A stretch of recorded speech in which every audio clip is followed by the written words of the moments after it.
Berjumpa kembali bersama saya Wong Ganteng Sakdonya. Mohon untuk tidak menyebutkan nama dan identitas dalam percakapan ini karena percakapan ini saya naikkan dalam konten YouTube. Bagaimana ini Mas Bro? Ya, maaf ya mengganggu ya. Kenapa? Ada yang bisa dibantu? Ini kan masalah istri saya dan TKW. Suaranya sampai kecil Mas. Bisa agak kenceng wong laki-laki kok. Besar. Oke, gimana? Jangan nyebutan nama ya Mas. Ini masuk ke konten ya. Sekali lagi jangan menyebutkan nama dan identitas siapapun. Saya sudah disclaimer di depan. Gimana? Lanjut. Oke, siap. Terima kasih kesempatannya. Saya kan keluhkan istri saya jadi TKW di Hong Kong. Jadi saya sendiri sebagai suami yang di Indonesia ya, yang tinggal, pengen tahu sekali sebenarnya gaji itu seberapa satu bulan, setiap tanggal berapa gajian. Soalnya apa? Takutnya istri saya diam-diam rahasiain, takutnya uangnya buat poya-poya apa ditransferin ke siapa-siapa, takutnya juga ditipu orang lain yang nggak dikenal, misal gitu. Silahkan jawabannya. Oke.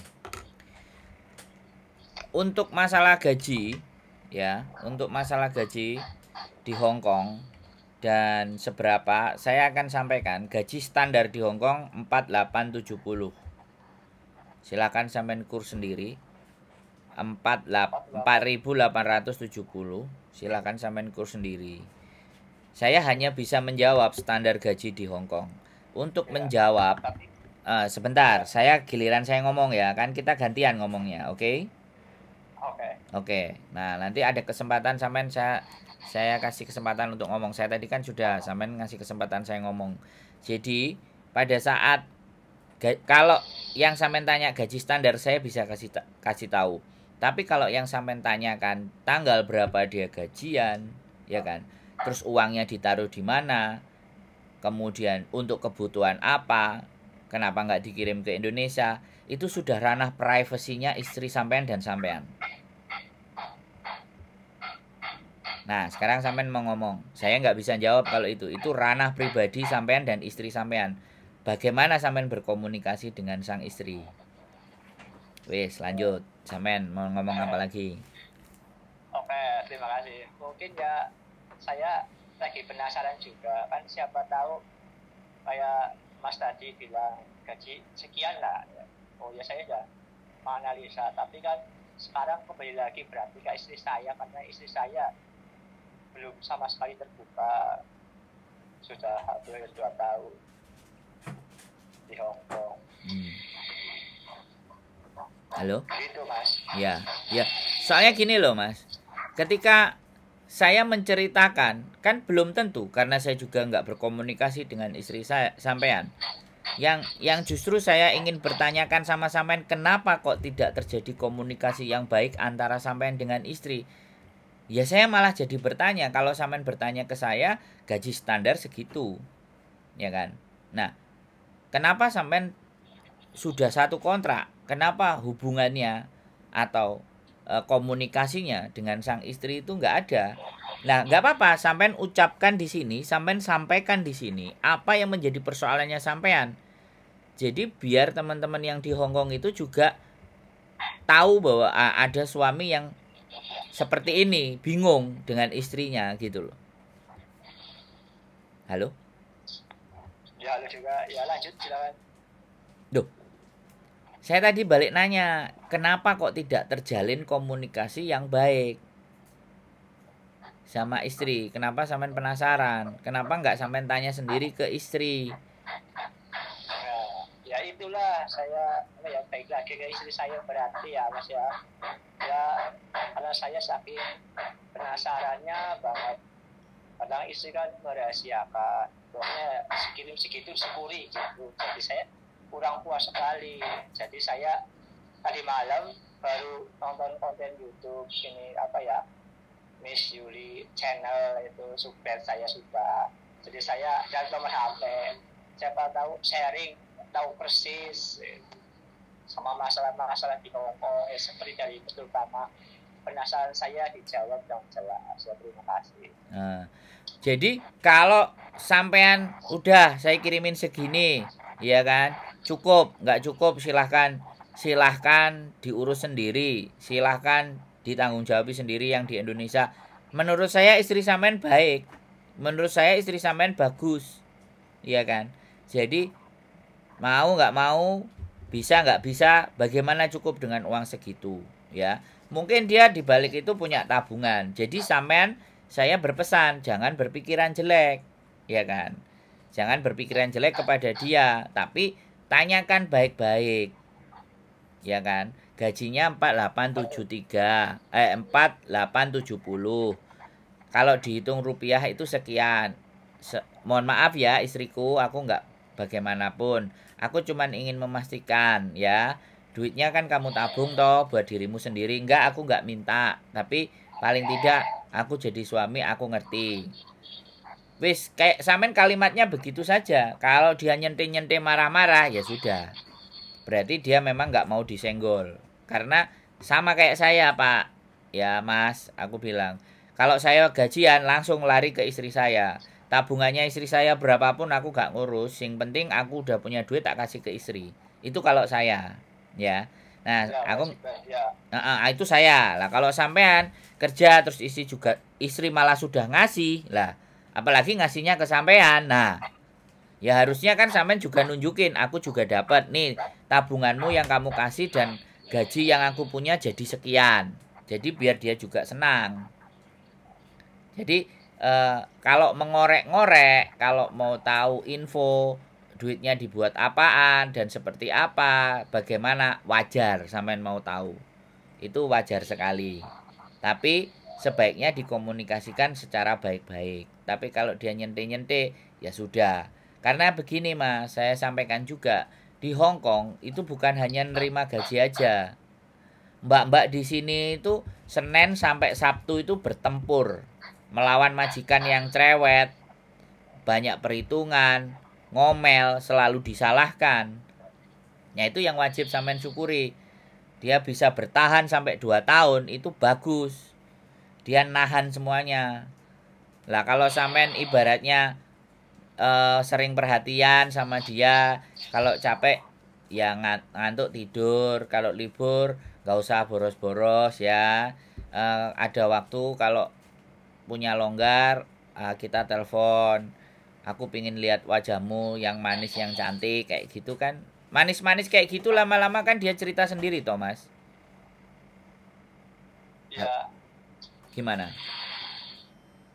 Ya, makasih. Tapi ya emang sih ya alhamdulillah hubungan masalah istri di Hong Kong sama saya komunikasi lancar. Nah, terus cuma saya ganjilnya itu masalah kayak ini ya keuangan itu aja. Ya nggak apa-apa ya, tadi saya sampaikan ya. Kalau komunikasi semuanya lancar, baik-baik dan sampean bisa menjaga kepercayaan istri, saya juga ikut berterima kasih. Karena sampean tidak nambahin beban istri sampean yang ada di Hong Kong. Ya, jadi kalau bilang bahwa apa yang dia cita-citakan sudah selesai, ini sudah ada kayak gini, sampean mantuk pulang aja, kita kerja di rumah. Nah sampean segera sampaikan juga seperti itu. Yang penting komunikasi lancar, baik-baik. Kalau masalah uang segitu 4, 8, 70 itu kalau kontraknya baru. Kalau dia kontraknya 2 tahun yang lalu ya 473, belum ada kenaikan. 473 anggap aja standar segitu. Sampean silahkan cari tahu berapa kursnya. Lah syukur-syukur nek pulang-pulang bojo sampean punya tabungan ya kan. Bojo sampean punya usaha sendiri kan ya sampean marem jadi suami. Dibuang saja. Pikiran yang negatif dibuang saja. Saya pastikan istri sampean berjuang dan bekerja keras di sini. Apalagi dia finish loh ya. Sekali lagi finish. 2 tahun dia bisa bertahan. Itu prestasi yang luar biasa. Kecuali 1 bulan udah mau pulang, 3 bulan mau pulang, 10 bulan dipulangkan. Nah itu prestasinya kurang. Tapi bisa 2 tahun prestasinya bagus. Ya, disanjung-sanjung, disayang-sayang, dikirimin makanan. Biar nanti dia bisa cerita sendiri. Ya, dibeliin apa kek gitu loh. Di rumah kamu mantu, oh aku beli emas 10 gram. Kan dia seneng, namanya perempuan kan kayak gitu mas. Iya nggak? Halo? Iya betul. Jadi cari apa kesukaannya dia, kirim paket. Kan yang bayar paketan tetap yang di sini. Misalnya dia suka makan apa, dek tak kirimin kue apa senenganmu. Ya ini yang terbaik tak beliin. Kamu ambil ya paketannya. Nah gitu mas. Diambil hatinya. Kan keren itu. Saya juga seneng loh mas. Kalau nanti bila mana istrinya dengerin terus mau cerita sama saya, aku seneng loh. Daripada ceritanya adalah gontok-gontokan atau padu. Kan saya seneng cerita yang kayak gini, komunikasi baik. Nah, dikirimin pantun, dikasih rayuan-rayuan sedikit. Nah, ini namanya perempuan kan kalau capek bojone ngasih perhatian kan istimewa mas. Masuk ah? Nah, sampean dengerin saya apa enggak sih? Ya wes, ada lagi yang kira-kira sampean mau tanya. Selain masalah jumlah uang sudah saya jawab. Apalagi yang mau sampean tanya? Oke, lanjut lagi. Ini sebenarnya sih sudah 2 tahun nggak lebih, 2 bulan nggak salah. Nah, terus? Katanya kontraknya di PT 2 tahun gitu kadang infonya mundur atau gimana sih? Ya berarti dia nambah. Berarti dia nambah kontrak mas. Kalau 2 tahun lebih. Halo? Iya halo juga ya. Kontraknya itu 2 tahun. Kalau dia 2 tahun lebih berarti dia nambah kontrak. Nambah kontrak juga maaf ya. Nambah kontrak setahu saya ujar itu ya apa ya, komunikasi dari PT setelah kasih surat lagi tanda tangan mapres dari suami mungkin gitu enggak. Di sana sudah enggak mas, terserah sendiri. Enggak saya sampaikan enggak. Kalau renew kontrak itu enggak. Jadi tanda tangannya cuma 1 kali aja. Waktu berangkat itu ya? Ya, 1 kali karena dia renew. Kalau dia ganti majikan juga di Hong Kong, itu juga sebenarnya tanda tangan saya rasa tidak dibutuhkan juga gitu. Karena dia masih berangkat dari awal. Balik lagi ke Indonesia, balik lagi ke Hong Kong baru. Artinya selama dia di Hong Kong itu ya sampainya sudah tahu. Ini kalau kayak gini nih komunikasi sampean sama istri ini nggak lancar kalau saya rasa. Ya, mohon maaf ya, itu ya agak-agak lah. Takutnya kan malah ngarep dia yang telepon, tapi kadang telepon dari minggu cuma sebentar gitu. Nah, pengen ya setiap malam juga bisa punya rasa-rasa seperti ya penyemangat tidur apa gimana, istirahat juga mungkin karena capek ya istirahat, mungkin apa nggak ada pulsa apa saya nggak tahu. Nah makanya jadi seperti itu. Sekali lagi ya kan, bahwa semakin diperdalam. Kalau sampean pengetahuannya emang kalau nambah kontrak itu tidak ada, jadi dipancing bertanyanya supaya istrinya juga bisa menjelaskan. Lah, penjelasan versi saya di cross check dengan penjelasan dengan istri. Jadinya sampean akan tahu, terus dicari kesamaannya. Jangan dicari bedanya. Nanti kalau dicari bedanya pasti ribut. Oh iya. Oh, kalau renew kontrak, terus kalau renew kontrak gajinya nambah enggak kan kayak gitu. Kan boleh berlagak-lagak enggak tahu kayak gitu kan. Nah, bagaimana dia menjelaskan? Kalau dia, kamu banyak nanya gini-gini, oh ya sudah, gitu aja loh. Yang penting kan kiriman tetap datang kan? Ya berapa bulan sekali sih, nggak setiap bulan gitu. Karena saya merasa mas belum kerja juga misalnya cuma sih apa ya ngurusin anak lah. Nah ya nggak apa-apa, makanya Kalau ada dikirim, kemudian dia diirit-irit, disampaikan, gitu loh. Sudah enak sampean di rumah jagain anak, didik anak, ya tanggung jawab sama anak lah kan. Istrinya yang kerja kan ya, kan begitu toh Mas. Terus apalagi? Apalagi kegundahan hati sampean, sampaikan ke saya. Jangan dilampiaskan ke istri, dilampiaskan ke saya aja. Kira-kira apa lagi yang ingin sampean ketahui? Oke, lanjut. Waktu yang masalah dulu ya, kan istri saya udah berangkat dari PT ke ini ya, kantor pusatnya lah itu Pak. Terus habis itu terbang dari Surabaya, itu nggak salah. Habis itu katanya di hotel, nunggunya di hotel itu bener nggak sih di hotel?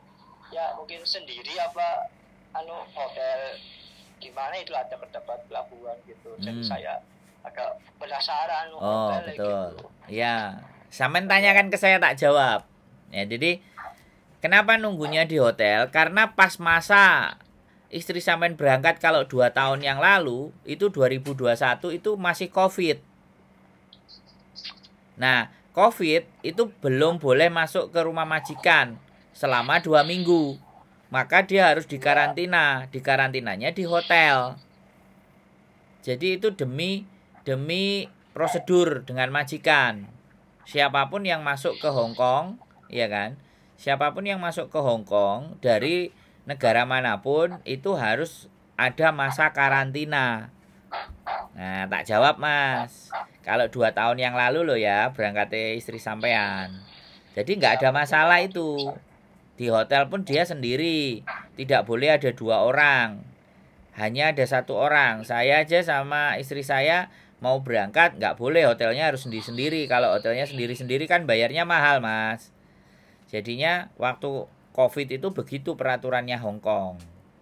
Jadi nggak perlu sampean menilai hal yang nggak baik. Wes, apalagi tak jawab Mas. Pertanyaan aku nggak bela istri sampean. Tak paskan dengan situasi dan kondisi saat itu.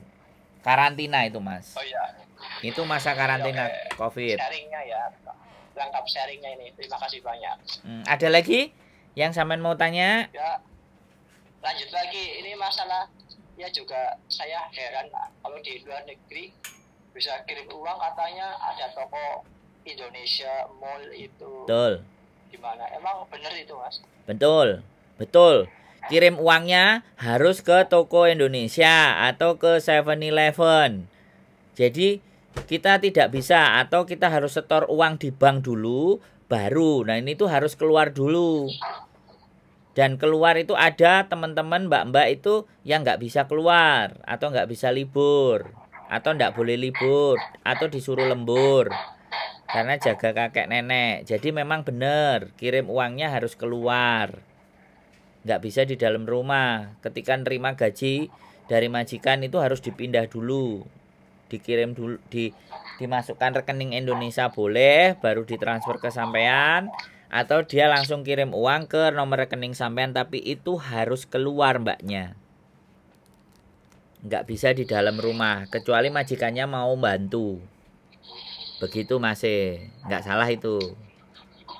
Apalagi yang sampean tanyakan, tak jawab semuanya, biar sampean tidak punya pikiran negatif sama istri sampean. Lanjut. Oke, paling ya terima kasih. Lanjut lagi. Boleh. Masalah apa ya? Seperti maaf lah ya, namanya pembantu apa mungkin kan nggak tahu kondisi di rumah ramai apa enggaknya. Itu biasanya ya satu rumah satu keluarga atau gimana gitu loh Mas. Oh. Katanya juga kabar ada yang ngontrak di luar inilah rumah majikan gitu, apa benar itu Mas? Nah, oke. Betul. Jadi gini, Cece, mbak-mbak di Indonesia yang ada di Hong Kong itu ada yang pertama under kontrak di majikan. Kalau under kontrak di majikan, kalau ditandatangani oleh majikan, pastinya dia tinggal dengan majikan. Karena kalau dia tinggal di luar itu sudah menyalahi peraturan di Hong Kong. Ya. menyalahi peraturan di Hong Kong bahwa CC housekeeping itu harus tinggal bersama majikan. Kalau ataupun ada yang tidak dengan majikan, itu biasanya sekali lagi rumahnya terlalu kecil atau tidak ingin tinggal ada di situ. Biasanya majikannya bule. Tapi kalau orang Hong Kong enggak, ya. Tapi itu tidak dibenarkan. Jadi ada peraturannya, ada hukumnya kalau dia melanggar. Nah, seperti itu. Lah, kalau sampean bilang ada yang ngekos, ya kan? Ada yang tinggal di luar, itu bisa tergolong dua. Yang pertama adalah overstay. Overstay itu izin tinggalnya sudah habis. Jadi dia melanggar peraturan. Yang kedua paper, ya, sekali lagi paper. Paper itu minta suaka. Jadi orang-orang yang seperti itu adalah orang-orang yang sudah tidak di bawah majikan. Tidak ditandatanganin majikan. Dan orang-orang seperti itu adalah ya orang-orang yang sudah di luar. Artinya sudah di luar kontrak kerja. Jadi tidak ada kontraknya. Jadi suka-suka dia. Seperti itu, dan itu melanggar. Kalau yang overstay melanggar. Kalau yang paper, ya dia dapat izin tinggal, tapi dia harus lapor tiap bulan. Makanya dia tinggalnya di luar. Terus kalau yang tadi di bawah majikan, itu dia tinggal di boarding atau ngekos, itu karena dia memperpanjang visa. Jadi renew dengan majikan. Nah, pas visanya habis, visanya belum turun, dia nunggu di boardingnya agent, tinggal di kos-kosan. Tapi itu sementara waktu, paling lama 1 minggu sampai 2 minggu. Selanjutnya balik ke majikan lagi. Wes, apalagi yang sampean tanya atau kurang jelas tak jelasin lagi. Cukup jelas, alhamdulillah. Jadi saya lega ini ada pemasukan komunikasi dari bos agent lagi nih, Miss. Siapa ini? Jangan siapa ya? Ya, saya Sandro, saya istrinya. Suaminya Mbak Yuli. Miss Yuli. Ya. Saya disenangnya dipanggil Mbak Yuli. Saya orang Indonesia, istri saya juga orang Indonesia. Kalau Miss itu kan orang bule. Saya kalau manggilnya Mbak Yuli boleh. Saya suaminya. Ya. Gak apa-apa. Sampean tanya apa lagi yang belum jelas tak jelasin. Ya, oke, ini agak panjang lagi, mungkin masuk akal nggak masuk akal untuk seperti permasalahan di Hong Kong. Jadi saya kadang punya gambaran kok bisanya kalau ke Hong Kong pasti rata-rata ibu-ibu TKW gitu. Yang bapak-bapak nggak laki-laki ya gitu. Gimana Mas? Ya, tak jelasin. Yang dibutuhkan di Hong Kong itu negara bisnis, negara pembisnis. Di Hong Kong tidak ada pabrik. Di Hong Kong tidak ada sawah, tidak ada kebun. Adapun itu tidak besar dan tidak lebar. Jadi kurang membutuhkan tenaga kerja laki-laki untuk saat ini, ya kan? Sama saat-saat kemarin, yang mereka banyak butuhkan adalah asisten rumah tangga. Karena ada yang kerja. Jadi suami istri kerja, cari uang karena di sini biaya hidup mahal. Sehingga siapa yang ngurus rumah tangga, siapa yang ngurus anak, siapa yang ngurus rumah, itu diserahkan sama pembantu, ya. Yang berikutnya itu jaga mbah, jaga kakek, jaga nenek yang sudah pikun, yang kadang-kadang tai aja dimainin, yang kadang-kadang suka marah-marah. Nah, itu kan orang Hong Kong karakternya adalah kalau ibunya sudah seperti itu kadang dibawa ke panti jompo. Kalau nggak mau dibawa ke panti jompo, ya itu ditanda tangan, dicarikan CC, ya dicarikan pembantu untuk merawat orang tua mereka. Itu kalau kerjaan laki-laki itu tidak ada. Adanya kalau pekerjaannya profesional. Jadi kita punya pendidikan dan punya pengalaman kerja. Tapi untuk tahun-tahun ke depan kita nggak ngerti. Karena ada rumor bahwa dibutuhkan sopir angkot. Jadi di Hong Kong itu ada namanya angkot. Sebutannya siupa. Siupa itu angkot kalau di Indonesia. Nah, rata-rata supir angkot 70 tahun. Nah, kita tunggu skema dari pemerintah Hong Kong. Terus, kalau ada laki-laki atau bagaimana atau seperti apa, itu jumlahnya dari nggak lebih dari 100 apa 200. Yaitu biasanya sopir, kalau enggak jaga kebun, kalau enggak jaga mbah. Itu pun harus ada koneksi. Koneksinya siapa? Ya mbak-mbak yang ada di dalam. Terus majikannya butuh, misalnya kebunnya banyak, dia punya kolam, mobilnya 5. Itu butuh tenaga yang ekstra. Jadi kadang butuh laki-laki. Itu kalau yang laki-laki. Jadi tidak ada kuli-kuli bangunan apa semuanya itu tidak diambil dari Indonesia. Diambilnya dari India atau Pakistan karena orangnya besar-besar. Karena orang Indonesia juga yang laki-laki susah untuk bisa bahasa Inggris. Disuruh belajar ya susah, angel. Makanya nggak ada, belum menerima lowongan. Tapi sebenarnya tetap ada. Tapi jalurnya khusus-khusus.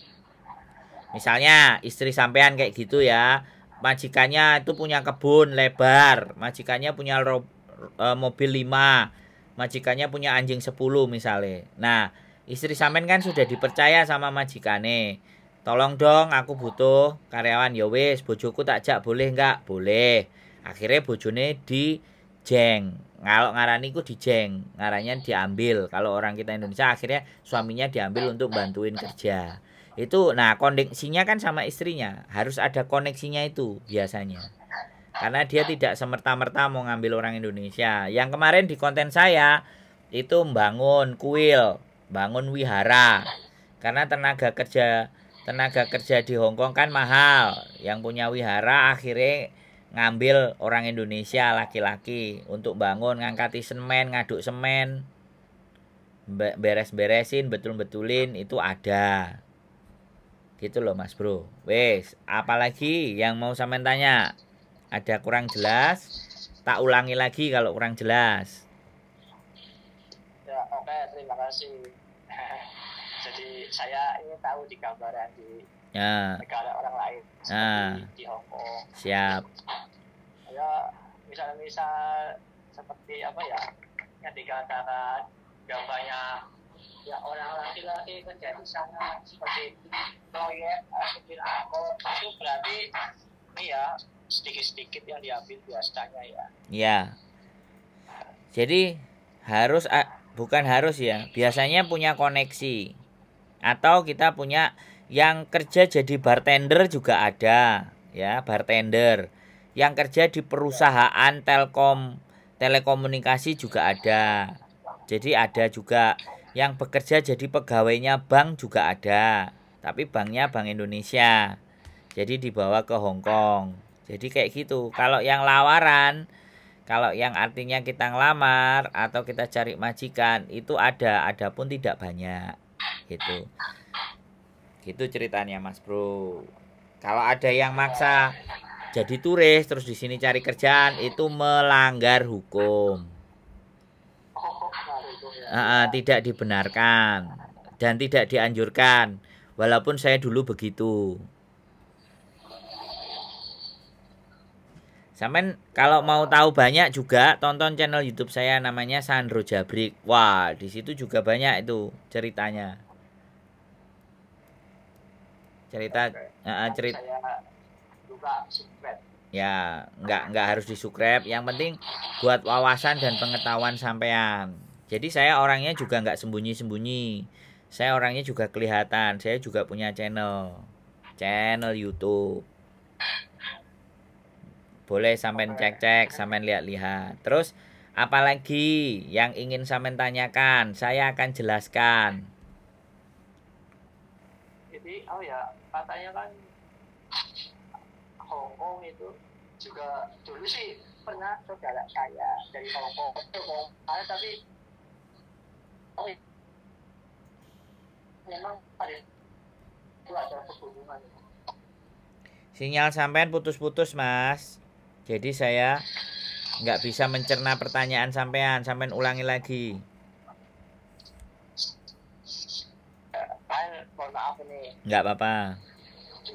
Dulu kan saudara saya lah ini kerja di Hong Kong. Siap. Tapi pas saya lihat di foto itu kayak di gunung, di desanya katanya apa gimana, saya nggak tahu. Emang di Hong Kong setahu saya kayak istri saya di kota, aku ada yang di gunung gitu. Emang negara Hong Kong itu juga luas, ada yang nyebrang ke laut atau gimana itu, Mas? Betul. Jadi benar saya jelaskan, di Hong Kong itu pulaunya juga ada yang pulau kecil-kecil. Terus di Hong Kong juga ada yang pinggiran kota. Yang pinggiran kota itu juga ada. Jadi kalau harus ke kota itu, kalau dia libur dia harus jalan jauh. Nyari kendaraan ada. Yang pinggir-pinggir, yang kebun-kebun itu juga ada. Jadi rumahnya besar. Biasanya itu orang kaya, tinggalnya agak di pelosok. Rumahnya gede, punya mobil. Sehingga ngambil yang di luar. Kalau yang di kota-kota itu kayak saya ini yang miskin-miskin, yang nggak punya mobil, yang ruangannya sempit, kayak rumah-rumah bedeng, kayak kos-kosan. Tapi kalau di Hong Kong kan namanya apartemen, tapi sebenarnya ya kos-kosan. Ini orang-orang yang miskin yang tinggalnya di kota-kota, yang rumahnya kecil-kecil. Tapi kalau yang di desa-desa, seperti cerita saudara sampean itu biasanya punya mobil 2, 3, itu orang kaya.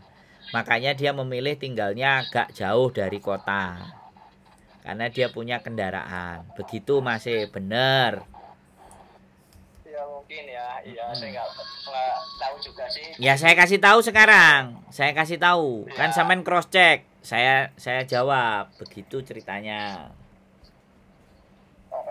Terus. Tapi, mohon maaf lagi. Boleh. Mau tanya, itu sebenarnya apa ya? Seperti kayak hari ya di masyarakat TKW, kalau hari Minggu kan kadang-kadang ya ada yang keluar, ada yang tidak. Itu biasanya kalau yang tidak keluar itu biasanya diganti hari libur, hari biasa atau gimana, Mas? Nah, oke, tak jawab. Jadi kalau peraturan Hong Kong itu 7 hari kerja, ya kan? Sampean agak menjauh sedikit itu suaranya, suara gerinda itu kalau subscriberku nonton itu pasti akan marah-marah karena suara gerindanya lebih kenceng, jadi sakit di telinganya. Mereka kan biasanya dengerinnya pakai headset. Jadi saya kasih jawaban ya, Mas. 7 hari kerja, 6 hari kerja, 1 hari libur. Itu peraturan. Dan seharusnya libur tetaplah libur. Kalau nggak hari Minggu bisa diganti hari biasa. Tapi kadang-kadang mbak-mbaknya ada yang males libur. Karena kalau libur hanya ngabisin duit. Mending dia kerja. Lah kalau kerja sama majikannya dikasih. Lah itu sebenarnya melanggar. Tapi kan kedua belah pihak menyepakati untuk melanggar, ya sudah. Jadi sebenarnya begitu aturannya libur. Sebulan itu aturannya kadang kalau ada tanggal merah lagi, yang jatahnya mbak-mbak bisa jadi 5 kali liburnya. Bahkan ada yang kemarin libur sampai 7 kali 1 bulan. Hari Minggunya 4, 3 hari kalender merah dalam 1 bulan. Nah itu boleh. Tapi kadang-kadang mereka memilih udah ganti duit aja lembur. Nah tapi itu jelas melanggar peraturan. Tapi kan kong kali kong, mereka berdua sepakat, ya sudah. Saya nggak bisa ngomong. Nah itu kalau penjelasan libur masih. Tak jawab semua sampean. Kalau mau nanya penasarannya Hong Kong. Penasaran lagi ya, datang ke sini. Insya Allah. Nah, pengen sih jalan-jalan mungkin ke Hong Kong itu, dibiayain apa gimana, apa kerja ikut channel ya Mas, apa jadi babu ya juga mau kok, bersih-bersih, cleaning service apa, lumboy apa. Ya masalahnya saya belum punya perusahaan. Nanti mudah-mudahan doakan saya punya perusahaan biar bisa Amin. Bisa ada yang bantuin dari Indonesia. Ada lagi kira-kira yang ditanyakan? Ya mungkin sekian cukup. Terima kasih banyak Mas. Siap. Wis, panjang lebar mungkin jadi buat gambaran saya Siap. sama istri saya, mudah-mudahan pas sama kata-kata Mas yang disampaikan saya, jadi hatinya agak tenang dingin lagi. Ya. Mas juga. Sip. Ya, diperbaiki komunikasinya untuk lebih baik dan diperhatikan istrinya, disayang dan semuanya, ya. Kalau memang semuanya sudah cukup, sudah bisa usaha di rumah, ya istrinya diminta untuk kembali saja, ganti sampean yang kerja. Yang penting jangan ada negatif thinking ya kepada istrinya. Istri sampean sudah capek, istri sampean sudah kerja, ngadepin majikan, sampean support saja. Sampean informasikan anak-anak baik-baik, anak-anak sehat, sekolahnya pinter-pinter, ya. Jadi kamu kerja di sana, yang urusan di rumah biar saya yang ngurusin. Nah, kayak gitu. Saling tolong menolong, saling bahu membahu antara rumah tangga. Biar semuanya baik-baik saja. Pikiran-pikiran negatif boleh, tapi jangan sampai membuat keributan. Kalau pingin cross check, nanya-nanya kehidupan di Hongkong, sampean boleh nanya saya. Sampean boleh tanya, nonton konten saya juga, supaya pengalaman betapa susahnya teman-teman yang ada di Hongkong ini menghadapi majikan. Sekali lagi saya terima kasih sampean mensupport istri sampean dengan baik dan benar. Jangan sering dimarahin, jangan sering dicemburuin. Mereka bekerja buat sampean, buat keluarga, buat anak-anak, buat masa depan lebih baik. Itu aja Mas ya. Sehat selalu buat sampean, usahanya lancar dan tetap sehat. Dijaga keutuhan rumah tangga. Oke, keep stay tune my YouTube channel. Makasih Mas, sehat selalu. Assalamualaikum. Waalaikumsalam. Oke teman-teman semuanya, sip. Ya sekali lagi, para suami yang masih penasaran dengan kehidupan istrinya dan selalu negatif thinking, boleh telepon saya. Ya. Saya akan mencoba memberikan penjelasan apa yang sampean butuhkan, tapi tidak urusan pribadi. Saya hanya menjelaskan gambaran-gambaran yang ada di Hongkong saja secara garis besar. Sisanya tinggal sampean telaah sendiri karena sampean punya nalar dan pikiran. Oke, itu saja dari saya. Mudah-mudahan membantu para suami-suami yang penasaran dengan istrinya di Hongkong. Oke, keep stay tune my YouTube channel and see you next video. Bye bye.